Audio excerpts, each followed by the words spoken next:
This is Puente Grande Prison, the most fortified prison in Mexico.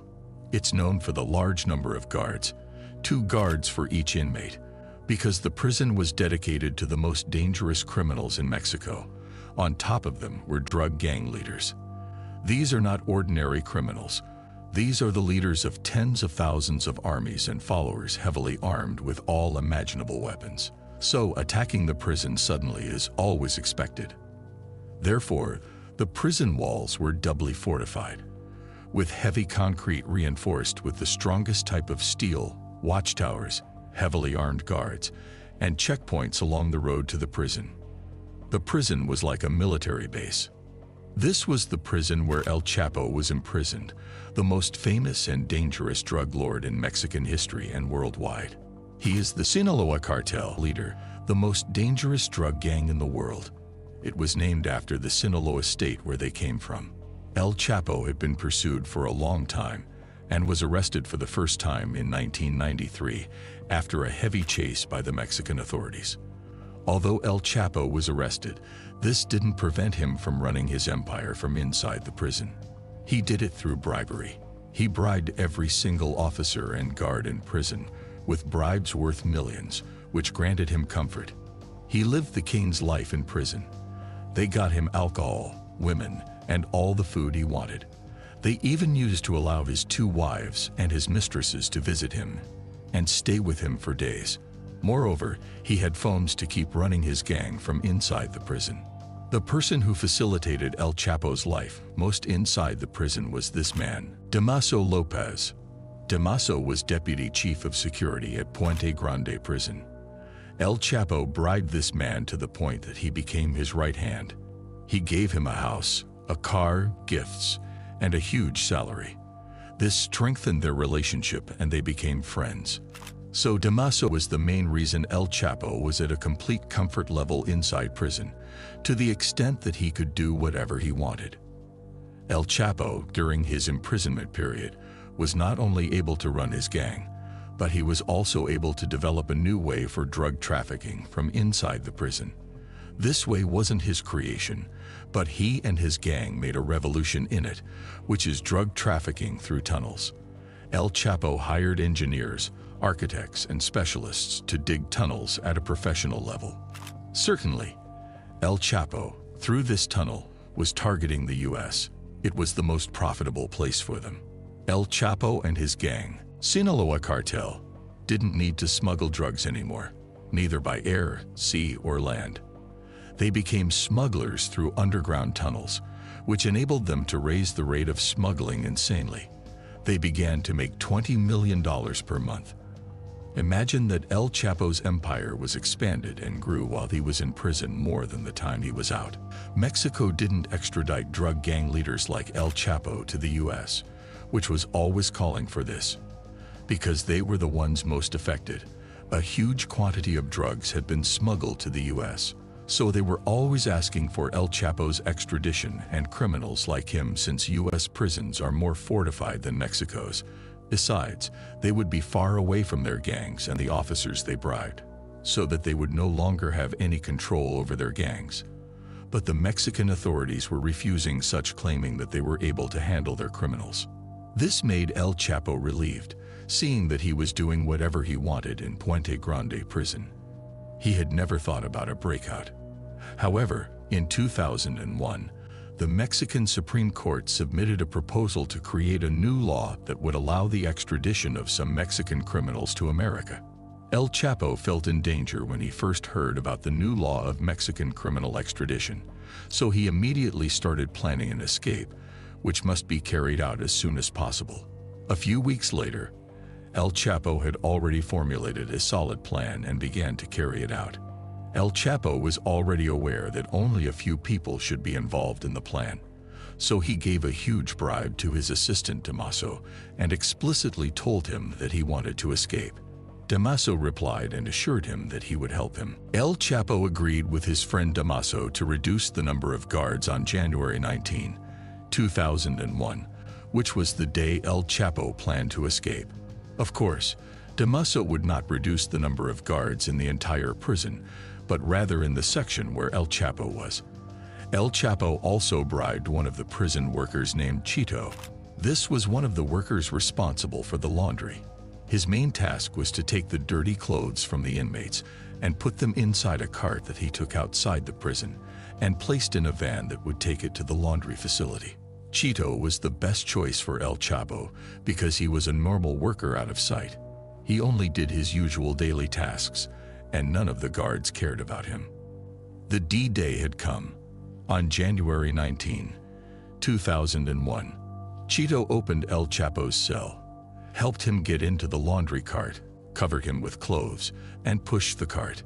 They were able to do all of this comfortably due to the low number of guards in that section. In one moment, while Chito was pushing the cart, he reached one of the prison gates where there was a guard.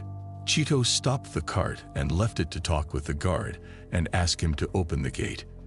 But due to El Chapo's weight, the cart began to move backward on its own. At that moment, El Chapo was scared that the cart would hit the wall, flip over, and he would fall out, and then they would be exposed. But his friend Chito quickly rushed and ran behind the cart and held it before hitting the wall. He moved on his way normally to the prison parking lots, where a car was waiting for them. El Chapo immediately got into the trunk, and they drove out of the prison. By the way, the car was driven by one of the bribed guards. For this reason, when they went out of the prison exit gate, no one stopped them or even searched the car. They let them out immediately. Despite the escape being quickly exposed, the pursuit was delayed because the majority of the local police were in El Chapo's pocket. They didn't make a move right away, giving him the chance to go far away from the prison. Afterward, the federal police got the news of El Chapo's escape, and this police force is hard to bribe, unlike the local police. The federal forces began the pursuit while El Chapo's men were waiting for him somewhere near the prison. When he reached them, they changed his car and took him in an armored car to another place where a helicopter was waiting for them. He got in the helicopter, and they took him to another location where another armored car was waiting. They moved him to 4 different locations so that he couldn't be tracked. The last car El Chapo took was in Mexico City.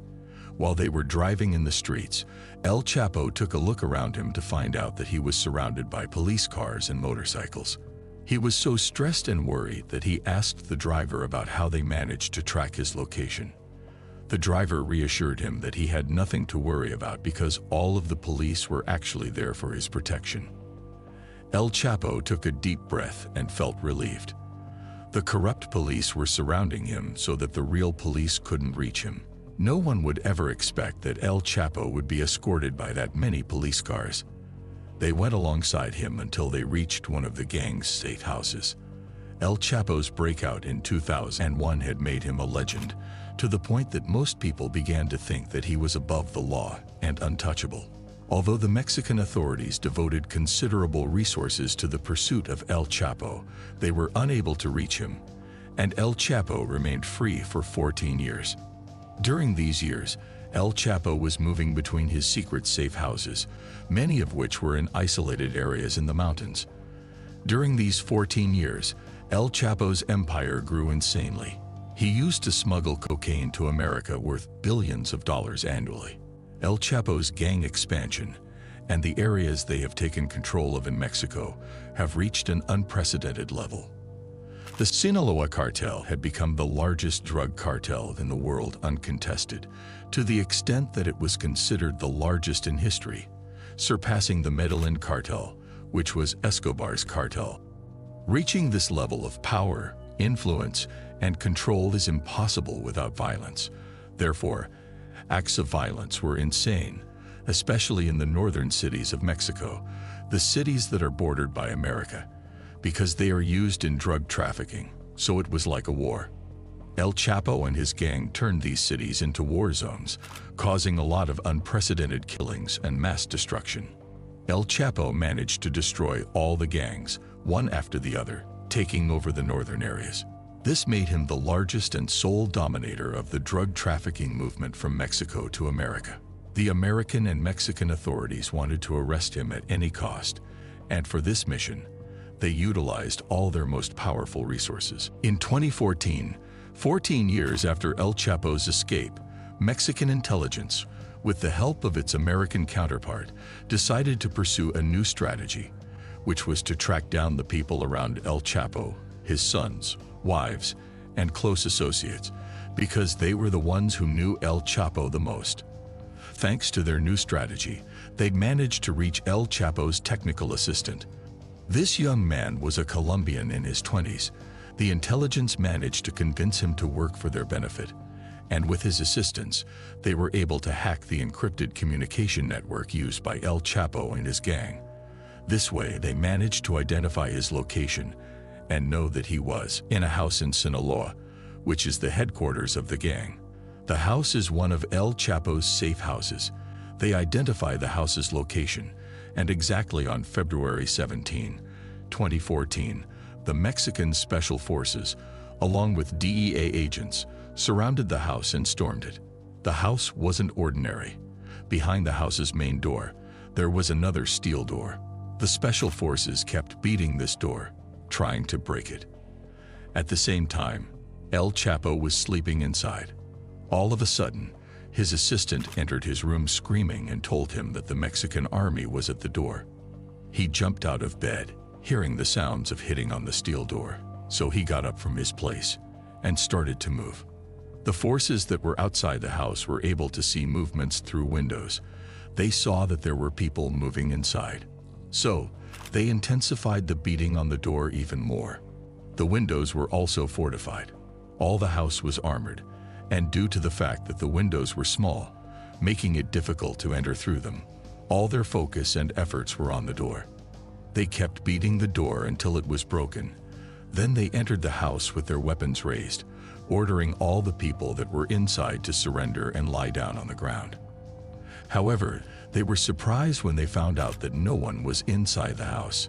They searched every single room and every corner of the house, but no one was there, although they saw shadows moving inside the house when they were outside.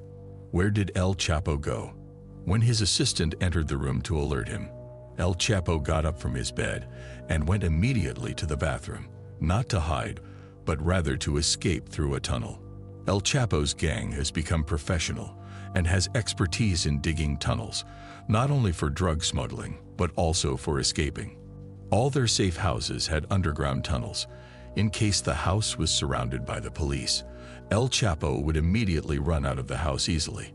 El Chapo managed to escape through a tunnel dug under the bathtub. And this is a real image of the tunnel after it was discovered by the Mexican authorities. The entrance of the tunnel was smartly designed so that no one would find out unless he knew about it. To open the secret entrance, a pin must be inserted into a small opening behind the bathroom mirror. This would create an electric current that would unlock the lock holding the bathtub. Then it must be lifted by hands. The bathtub would raise easily thanks to the hydraulic arms that support it from underneath. When El Chapo entered the tunnel, he pulled the bathtub out and closed it behind him. For this reason, the storming forces took their time searching the house until discovering the secret entrance. El Chapo managed to escape with his wife, his assistant, and his chef through the tunnel, and by the time the special forces found out about the tunnel entrance, El Chapo and those with him had already vanished. El Chapo decided to go to a normal place, a place where nobody would think he would be there. Instead of going to one of his isolated safe houses, he went to a coastal city named Mazatlan. It is a touristic city, and no one would expect that he might be there. But what El Chapo didn't know was that his communication network was hacked. He thought the Mexican authorities found his safe house, from where he escaped, by coincidence, but he didn't know that they might find him wherever he went. 5 days after he escaped from the safe house, exactly on February 22, 2014, the Mexican authorities, along with the American agents, tracked El Chapo's location in one of the city hotels named Miramar, where they managed to surround him and arrest him easily in his room. The attached image is a real picture of him at the moment of his arrest. He had no protection or guards, and he didn't expect they would easily identify his location because he basically didn't know how they were tracking him or that his phone was hacked. After El Chapo's second arrest, they took him to Altiplano Prison, which is a maximum security prison and the most fortified prison in Mexico. You may be wondering why they didn't take him to this prison the first time. For the simple reason that El Chapo's first arrest was in 1993. Altiplano Prison was just established at that time, and it wasn't as fortified as it was in 2014, when El Chapo was arrested for the second time. This prison was like a military base due to the abundance of guards, weapons, and equipment within it. The outer wall is surrounded by a large number of watchtowers, and each tower is manned by 3 or 4 armed guards carrying heavy weapons.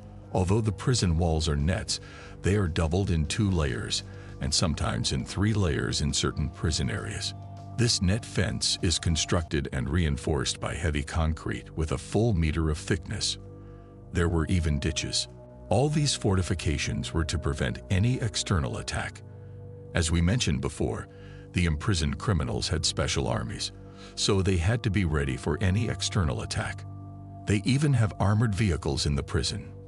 In addition to the fact that the entire prison area is a no-fly zone, there are sources that say that they have anti-aircraft weapons in anticipation of any air attacks, not to mention the broken communication networks in the entire prison area, which means that all mobile phones wouldn't work inside the prison.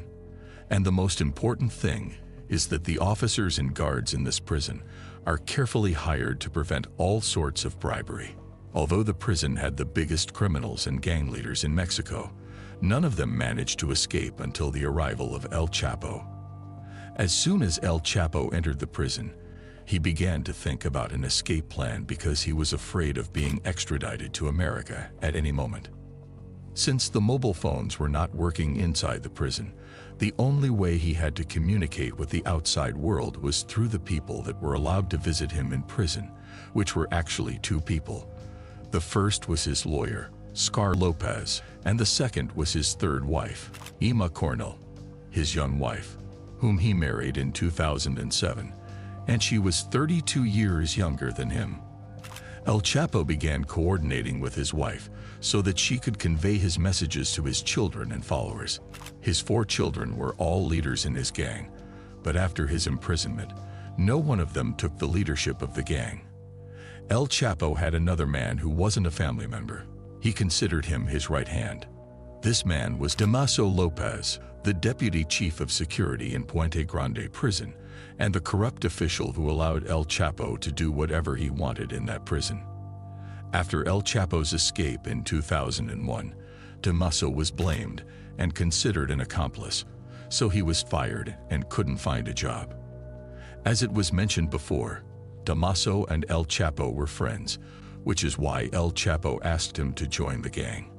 Over the years, Damaso kept getting promoted until he became El Chapo's right hand in the gang and the leader of the gang after El Chapo's second imprisonment. Damaso turned from a prison security official to the leader of the world's most powerful drug cartel. Now, El Chapo began to communicate with his right hand Damaso and his children from inside the prison through his wife, and started moving them so they could get him out of prison as soon as possible before his extradition to America. He was really scared of this. Damaso and El Chapo's children started putting together a plan to get their leader out of prison.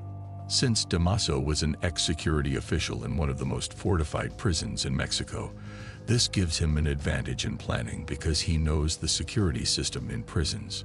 On the other side, El Chapo, inside the prison, spent most of his time in his cell.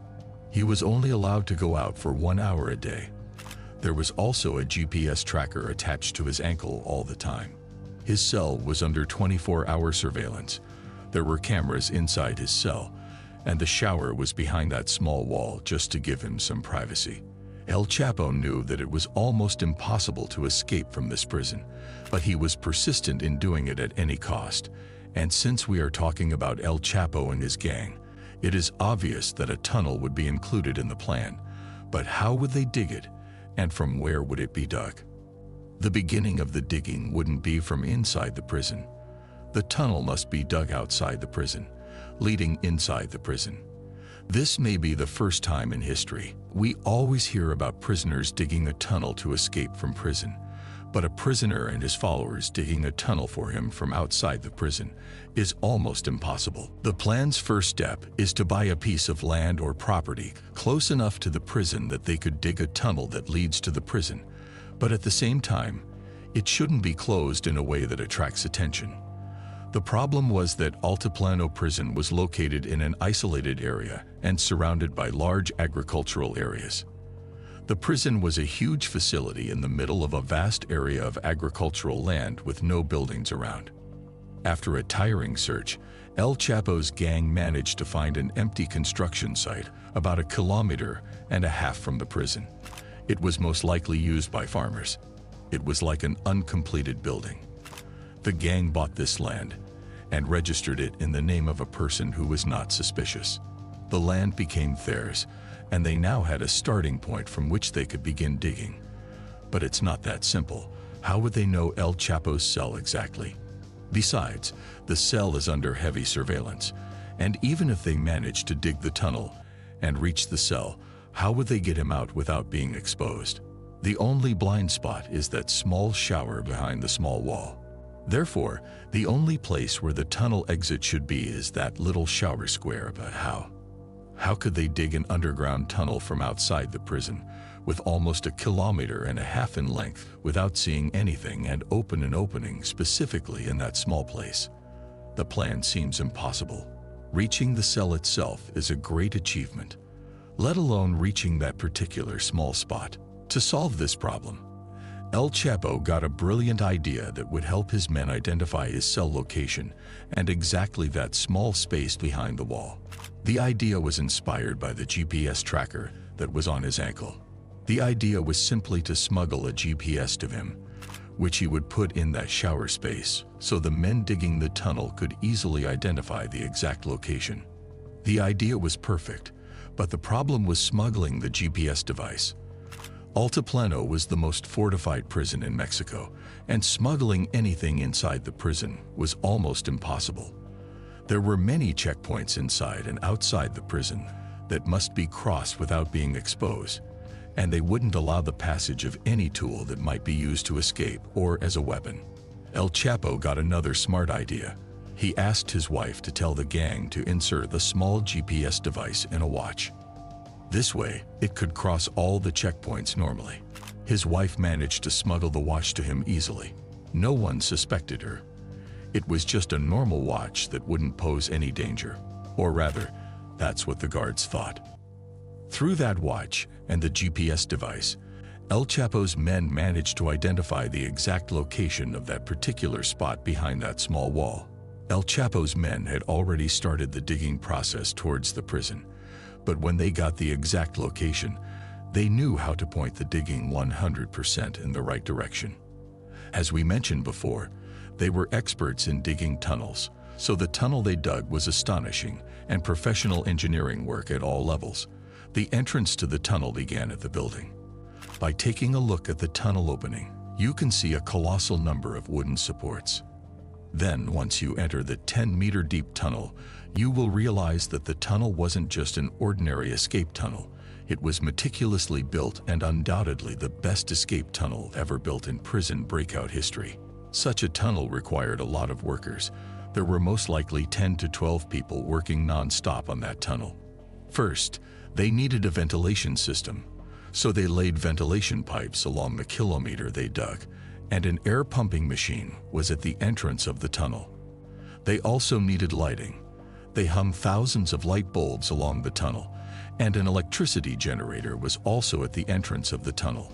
It was hidden, and they made it look like a cement grilling table. They had hidden everything.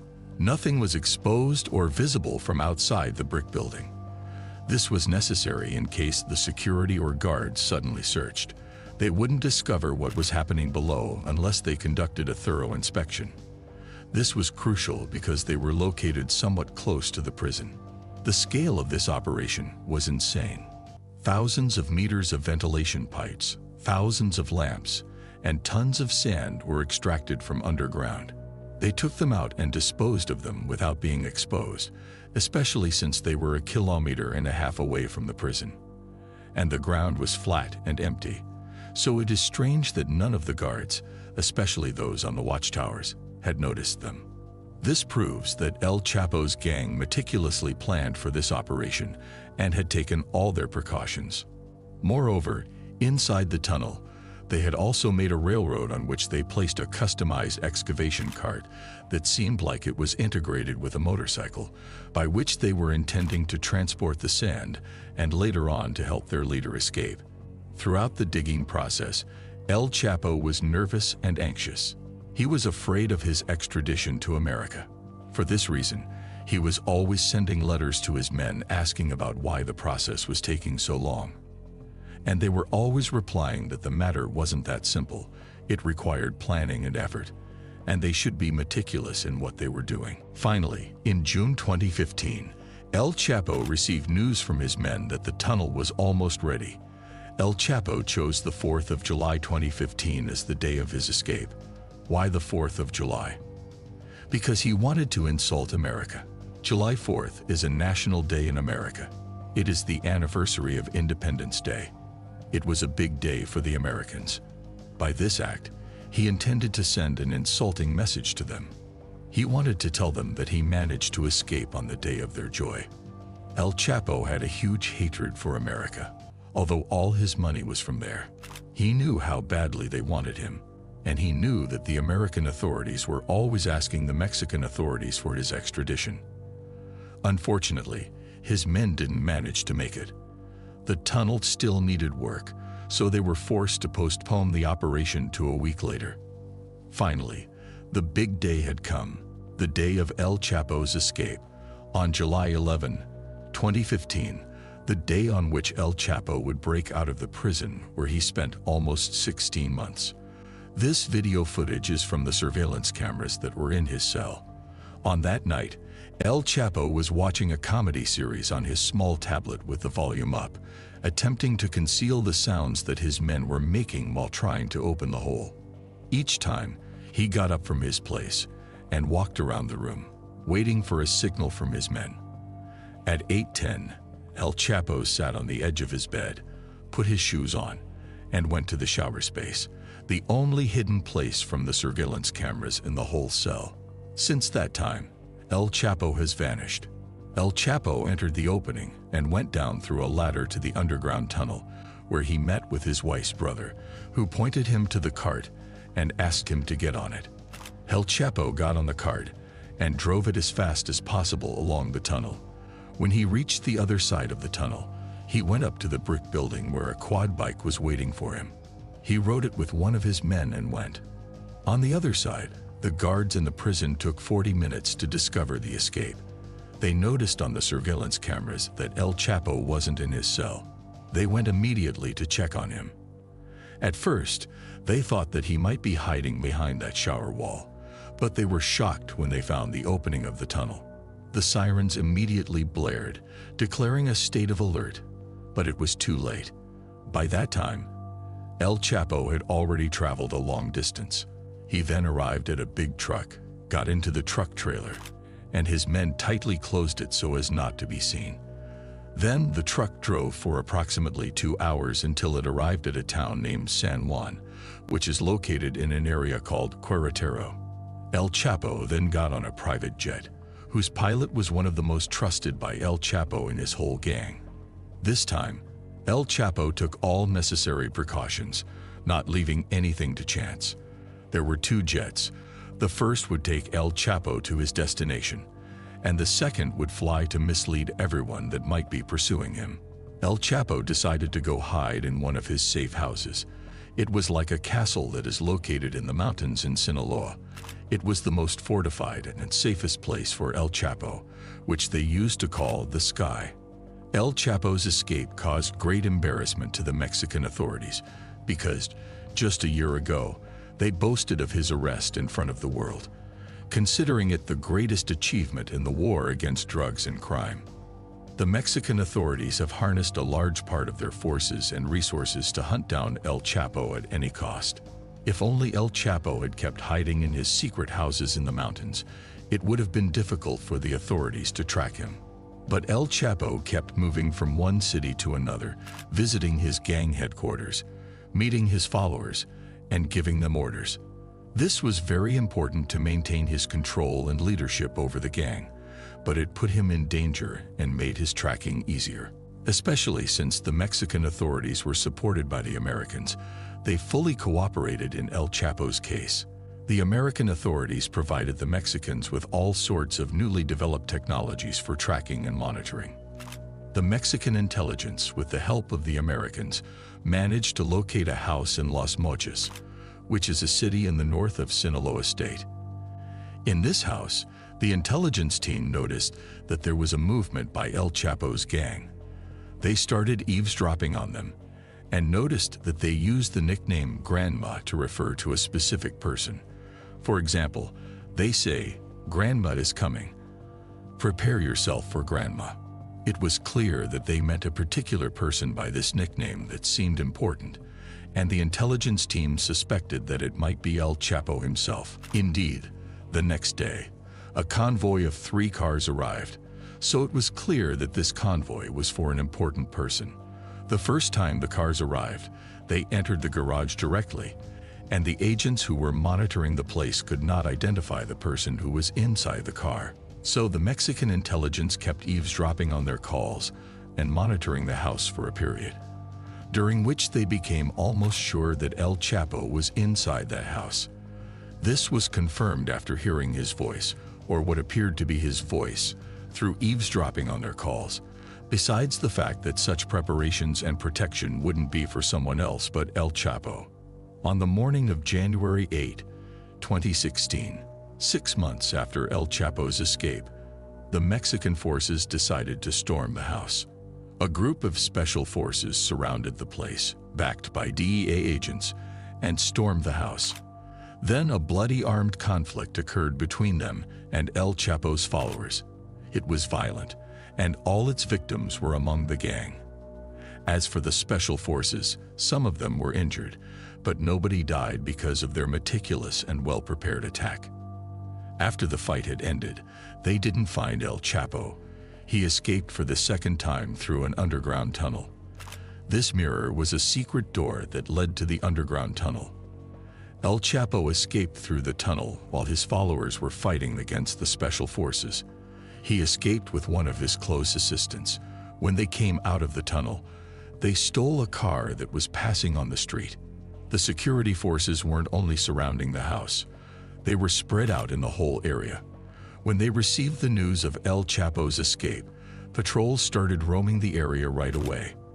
About 20 kilometers away from the house, at one of the checkpoints, 4 federal police officers managed to arrest El Chapo and his assistant. El Chapo right away attempted to bribe them, but unfortunately for him, they weren't corrupt officers, and they refused his bribe. This prompted him to get angry and start acting insanely. He began to insult and threaten them.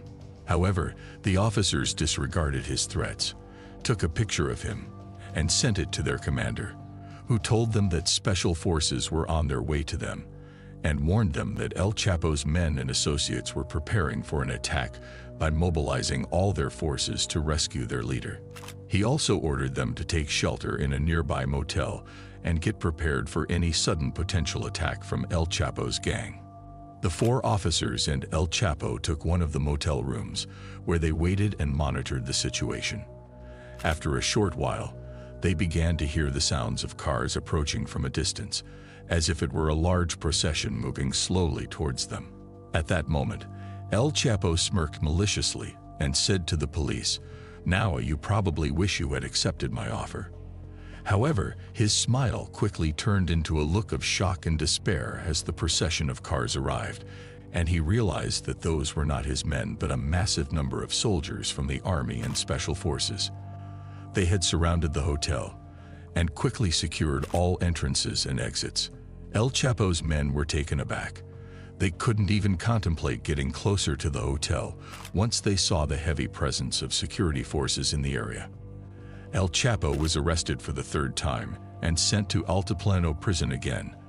the prison from which he escaped the last time. But this time, El Chapo was under heavy surveillance. Nevertheless, imagine that he began to look for another way out and started to plan for an escape operation. He sent messages to his gang asking them to do it again.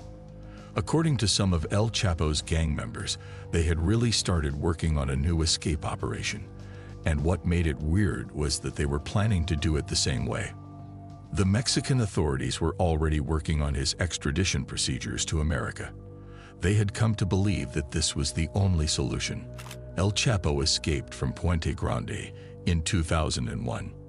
He had remained a fugitive for 14 years. He also escaped through a tunnel beneath the bathtub when they surrounded him in one of his safe houses. He also escaped from Altiplano prison, the most fortified prison in Mexico, and escaped for the 4th time through the tunnel behind the mirror in another safe house. How long will they keep chasing him? If he stays in Mexico, he will surely find a way to escape because all of his men and followers are around him. But in the US, he would no longer be able to do anything. For this reason, the court was expediting his extradition procedures. Imagine that the judge who was working on his extradition file had been assassinated in October 2016. El Chapo's extradition to America had been postponed to a year later, but eventually, one day, in January 2017, El Chapo was surprised when the guards and soldiers entered his cell, tied him up, and took him to a helicopter that was in the prison yard. He was then taken to a special plane, and he hadn't realized what was going on yet. The plane landed in New York, and El Chapo got off the plane, trying to comprehend what was happening. He was confused, looking around to the right and left. El Chapo asked one of the DEA agents, "Where am I?" The agent replied, "You are in New York."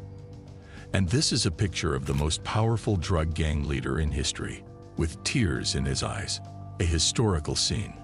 El Chapo was tried in the US. The trial lasted for a long period during which many details, witnesses, and testimonies emerged. Eventually, in 2019, El Chapo was sentenced to life imprisonment plus 30 years. Currently, El Chapo is in a prison named ADX, or Florence Supermax. It is a prison located in Colorado, USA. This prison is considered the most powerful and secure prison in America. It houses inmates deemed extremely dangerous, even to other prisoners, which means that all the inmates are kept in solitary confinement, and even their interaction with the guards is limited. El Chapo spends 23 hours a day in his cell, and he is only allowed to go out for 1 hour to indoor places in prison under strict and heavy surveillance. I am pretty sure that El Chapo considered escaping many times, but I strongly believe that he has tears in his eyes when he realizes that he is far away from all his power and influence. We have reached the end of our story. Thank you for watching. Don't forget to like and subscribe to more videos.